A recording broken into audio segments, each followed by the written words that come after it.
Hola a todos, espero que estén muy bien. Hoy les traigo la última película de Tim Burton en stop motion, Frankenweenie.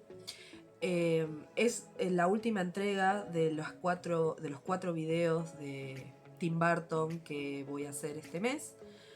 Y bueno, no quería dejar de usar este largometraje porque me parece que está inspirado en una de las mayores obras maestras literarias, que es Frankenstein, y es como la culminación del trabajo en stop motion de Tim Burton, y en donde me parece que aplicó todo lo que aprendió a lo largo de su carrera sobre este arte y esta forma de filmar. Bien, empecemos. Frankenweenie es una película del año 2012, tiene una duración de 1 hora y media y está basada en un cortometraje del mismo nombre hecho con personas de 1982, también de Tim Burton. Es la primera película que filmó en conjunto con Disney. Irónicamente, él era animador de Disney en los años 80 y empezó su carrera, y el departamento de arte decía que él era un dibujante muy oscuro y a veces perturbador, y lo terminaron echando. Ahora todas las películas de Burton son de Disney e incluso pueden verlas en Disney Plus. La película narra la historia de un niño cuyo perro muere en un accidente y era muy apegado a él, y después de una clase de ciencia con un profesor muy particular, descubre cómo valerse de esa ciencia para poder volver a su perro a la vida. Lo logra exitosamente y a pesar de toda probabilidad, e intenta mantener su logro a escondidas. Pero el perro en un momento se asusta y se escapa de la casa, y terminan pasando una serie de situaciones que desembocan en que todo el pueblo se entere de lo que hizo este niño con su perro, y que incluso se formaran monstruos a partir de la misma técnica. Se rodó completamente en blanco y negro y es la primera animación que se hace con esta estética. Muchos de los personajes están inspirados en las películas de terror de los años 30, que Burton creció mirando, y él disfrutaba mucho del terror clásico. Entonces podemos encontrar personajes con nombres como Victor Frankenstein, Elsa Valhensey, Edgar Igor y Mr. Burgermensten. Frankenweenie está presentada en 24 cuadros por segundo. Eso quiere decir que los animadores tuvieron que mover las piezas 24 veces para conseguir un segundo de película. En promedio, un solo animador puede realizar de 4 a 5 segundos por semana. Por esto se usan múltiples muñecos del mismo personaje para poder filmar al mismo tiempo distintas escenas y distintos segundos, y al final juntarlos. Para hacer las escenas, en paralelo se usaron 18 técnicos que trabajaron en forma independiente. Para animar a los perros, los responsables de animarlos tenían que hacer una especie de investigación que incluía ir a competencias caninas y filmarlos en acción. La realidad es que a mí me parece que la animación de los perros en esta película es espectacular. Se mueven como perros reales y suenan como perros reales. Tienen la respiración, la forma de sacudirse, de mover la lengua. Estoy anonadada con esos personajes en particular, porque me parece que es súper difícil poder filmarlo, y sin embargo salió mucho más real que por ahí los otros personajes que uno está más acostumbrado a ver cómo se mueve un humano o un niño. Se crearon más de 200 muñecos del mismo personaje, junto con los fondos y los sets, incluyendo suplentes, ya que de tanto manipularse se rompían los muñecos o se manchaban, entonces no tenían tiempo de arreglarlos en el momento, usaban otro, y estaba lo que se implementa como hospital de muñecos, en donde los encargados de estos los restauran. El primer muñeco diseñado fue el de Sparky, que es el perro. Burton tenía una idea muy específica de cómo quería que sea este personaje y qué quería mostrar con el muñeco, así que se creó eso primero. La escala más pequeña que se podía hacer era de 10 centímetros y en base a esa escala se hicieron los demás personajes. Sparky fue un muñeco increíblemente complicado. Su cuerpo poseía más de 300 articulaciones y las patas tan finitas hacían que necesite un soporte para poder mantenerlas en pie y poder fotografiarlo. Todos los muñecos tenían distintos niveles de complejidad en sus articulaciones, siendo el más complejo el de Víctor Frankenstein por la cantidad de emociones que tenía que mostrar a lo largo de cada escena. El cabello de los personajes es natural y está insertado pelo por pelo. Se había probado de hacer sintético o lana o otro tipo de material, pero se veían muy brillosos y no quedaban bien porque al ser blanco y negro el brillo confundía la escena. El ambiente se sitúa en los años 70, pero se estudió la arquitectura de 2 décadas antes para poder imitar el sistema de casas en series que se hicieron después de la posguerra. En la película aparece un cementerio muy particular que se va repitiendo a lo largo de las películas de Burton, y los colaboradores de esta película pusieron los nombres de sus mascotas, incluyendo a Hello Kitty. Por supuesto que no puedo dejar de hablar de la obra que dio origen a esta película, que es Frankenstein. Como dije al principio, me parece que es es una obra maestra, es un ícono de la literatura. Y así como la película tiene varias curiosidades. La escritora de Frankenstein se llama Mary Shelley. Este relato nace de una noche en la que Shelley y su esposo, Percy Shelley, fueron a visitar a Suiza a su amigo Lord Byron y quedaron atrapados en el lugar donde estaban alojados por un problema climático que ocasionaba la erupción de un volcán en Indonesia. Para matar el tiempo se pusieron a leer relatos terroríficos y Byron sugirió, y se terminó haciendo por supuesto, un concurso de relatos. Escribir. En esa época se usaba mucho el opio y los escritores o eran borrachos o eran opiácicos. ¿Opiácicos?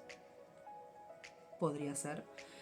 Y por supuesto eso abría una forma de creatividad que no conocían las demás personas. Finalmente, Mary Shelley gana este concurso con el relato de Frankenstein, dejando a su marido y a Byron sin poder terminar el relato que estaban escribiendo, de la velocidad y la exactitud que tenía ella en ese momento para escribir esa historia.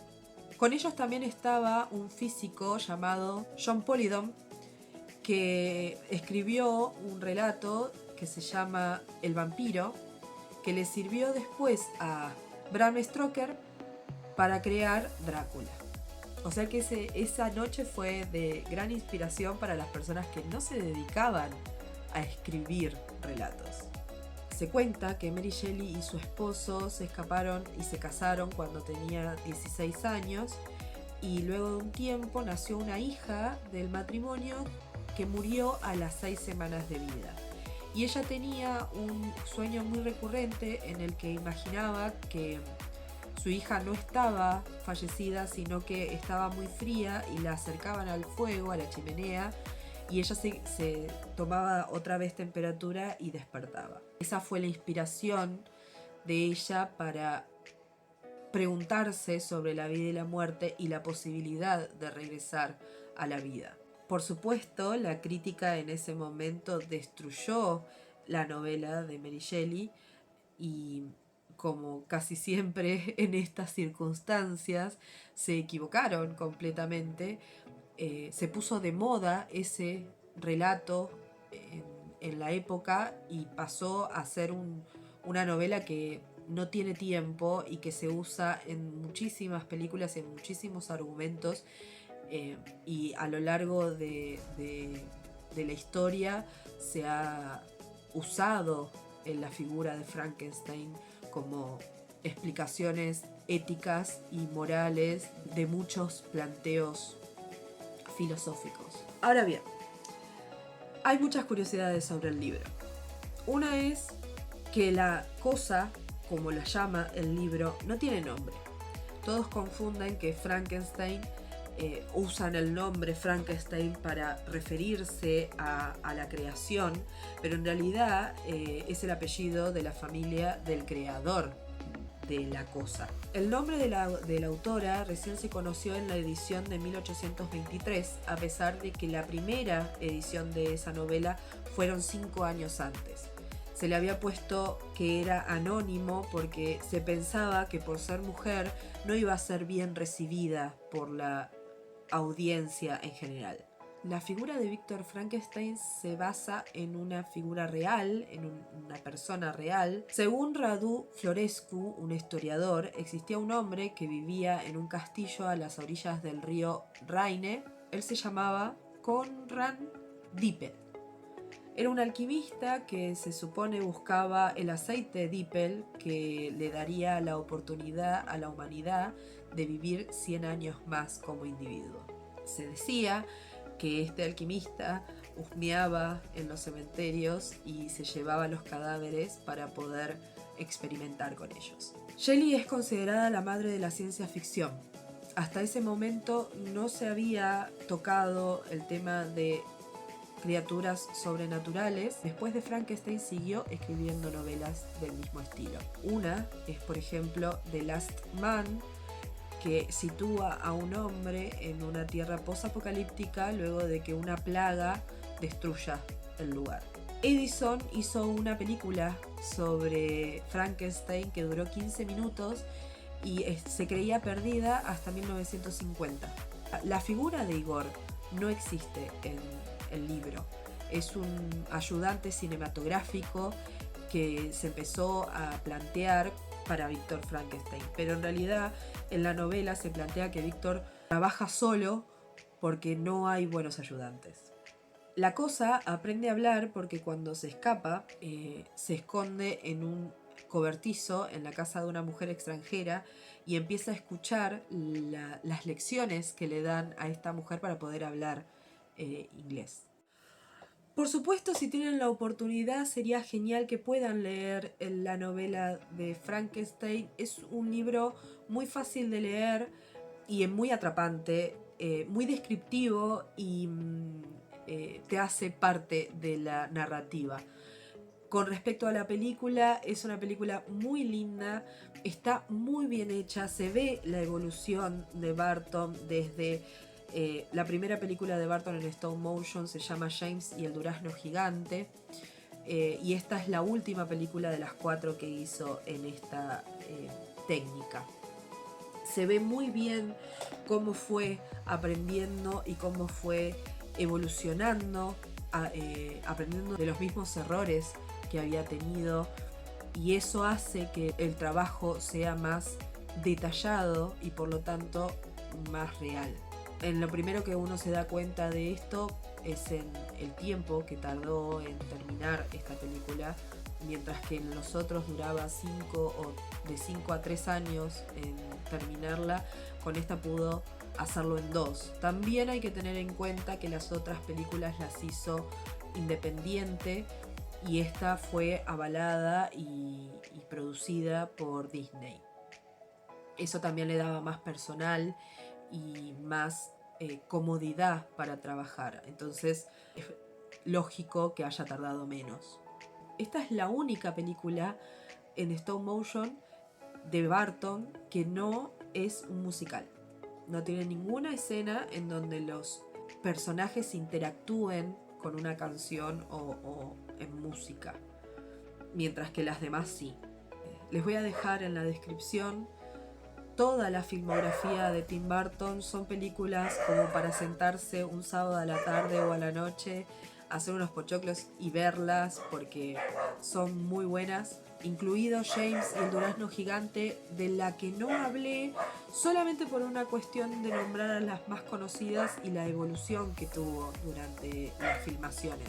James y el durazno gigante es una producción mucho más antigua, mucho más vieja. Está basada en el libro y es linda para ver. Se las voy a dejar también en la descripción junto con toda la lista. Con respecto a Frankenstein, hay muchas películas basadas en este cuento. En una trabaja Robert De Niro, en donde él hace de la cosa, y también está Helena Bonham Carter, y es muy interesante. Es una de las más fieles que he visto de la nueva época. Y hay otra película de la temática que se centra más en qué pasa antes de hacer el experimento, en donde trabaja Daniel Radcliffe, el de Harry Potter, el actor de Harry Potter, y él hace de Igor. También si les gusta la historia, es una muy buena forma de verlo.